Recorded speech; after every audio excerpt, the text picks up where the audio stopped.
സംസ്ഥാന സ്കൂൾ കലോത്സവത്തിന്റെ രണ്ടാം ദിനമായ ഇന്ന് ജനപ്രിയ ഇനങ്ങളായ ഒപ്പന, തിരുവാതിരക്കളി, നാടകം തുടങ്ങിയവ വിവിധ വേദികളിൽ പുരോഗമിക്കുകയാണ്. 245 പോയിന്റുമായി കണ്ണൂരാണ് നിലവിൽ ഒന്നാം സ്ഥാനത്തുള്ളത്. 244 പോയിന്റുമായി കോഴിക്കോട് തൊട്ടു പിന്നിലുണ്ട്. ഗോപാൽ ശിലാസനൽ വിവരങ്ങൾ നൽകാനായി ചേരുന്നുണ്ട്. ഗോപാൽ, ഇന്നിപ്പോൾ ഞായറാഴ്ചയാണ്, തിരക്ക് കൂടുതലായിരിക്കുമെന്ന് തന്നെ പ്രതീക്ഷിക്കുന്നുണ്ട്. ക്ലാമർ ഇനങ്ങളൊക്കെ പുരോഗമിക്കുകയാണല്ലോ. എങ്ങനെയാണ്, ഇഞ്ചോടിഞ്ച് പോരാട്ടമാണോ നടക്കുന്നത്?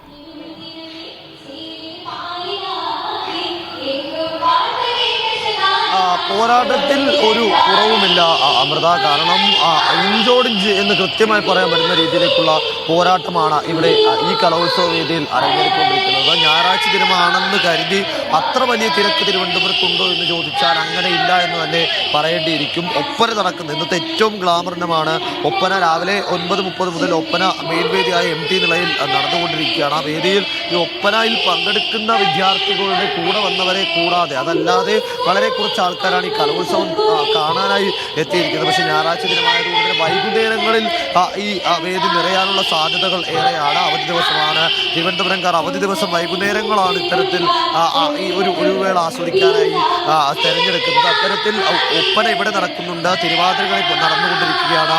മറ്റൊരിടത്ത് ഏറ്റവും പ്രധാനപ്പെട്ട ഐറ്റമായ ഹയർ സെക്കൻഡറി വിഭാഗം നാടകം നടന്നുകൊണ്ടിരിക്കുന്നു. അത്തരത്തിൽ ജനപ്രിയ ഇനങ്ങൾ നിരവധിയാണ്. രാവിലെയും ഉച്ചയ്ക്കുമായി, ഉച്ചയ്ക്ക് ശേഷം മാർഗംകളി, നങ്ങ്യാർകൂത്ത്, കേരള നടനം തുടങ്ങിയ പ്രധാനപ്പെട്ട ഇനങ്ങളും വിവിധ വേദികളിലായി എത്തുന്നുണ്ട്. പോയിന്റ് നിലയെടുത്ത് പരിശോധിക്കുകയാണെങ്കിൽ നേരത്തെ സൂചിപ്പിച്ചതുപോലെ തന്നെ അങ്ങോട്ടും ഇങ്ങോട്ടും വിട്ടുകൊടുക്കാതെ ഇഞ്ചോടിഞ്ച് പോരാട്ടം തന്നെയാണ് ഇവിടെ പുരോഗമിക്കുന്നത്. നിലവിലെ ചാമ്പ്യന്മാരായ കണ്ണൂർ തന്നെയാണ് ഇപ്പോഴും ആധിപത്യം പുലർത്തുന്നത്. അത് ആധിപത്യം എന്ന് പറയാൻ സാധിക്കുമെന്ന് ചോദിച്ചാൽ കഴിയില്ല. കാരണം ഒരൊറ്റ പോയിന്റാണ് രണ്ട് ജില്ലകൾ തമ്മിലുള്ള വ്യത്യാസം. 245 പോയിന്റ് നേടി കണ്ണൂർ ജില്ല ഒന്നാമതും 244 പോയിന്റ് നേടി കഴിഞ്ഞ വർഷത്തെ രണ്ടാം സ്ഥാനക്കാരായ കോഴിക്കോട് ജില്ല ഇക്കുറിയും രണ്ടാമത് നിൽക്കുന്നു. തൃശ്ശൂർ 242 പോയിന്റുമായി മൂന്നാമതാണുള്ളത്. പക്ഷേ ഈ പോയിന്റ് നില വെച്ച് നമുക്ക് ഒരു ഘട്ടത്തിൽ പോലും ഇതിന്റെ ചാമ്പ്യന്മാരെ പ്രവചിക്കാൻ കഴിയുകയില്ല.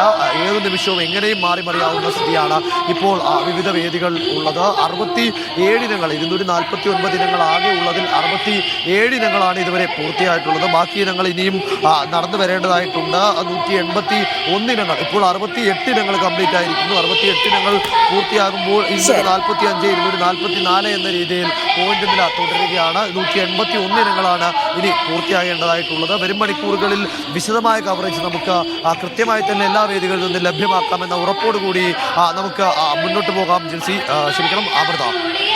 ഗോപാൽ ശിലാസനലാണ് വിവരങ്ങൾ നൽകിയത്.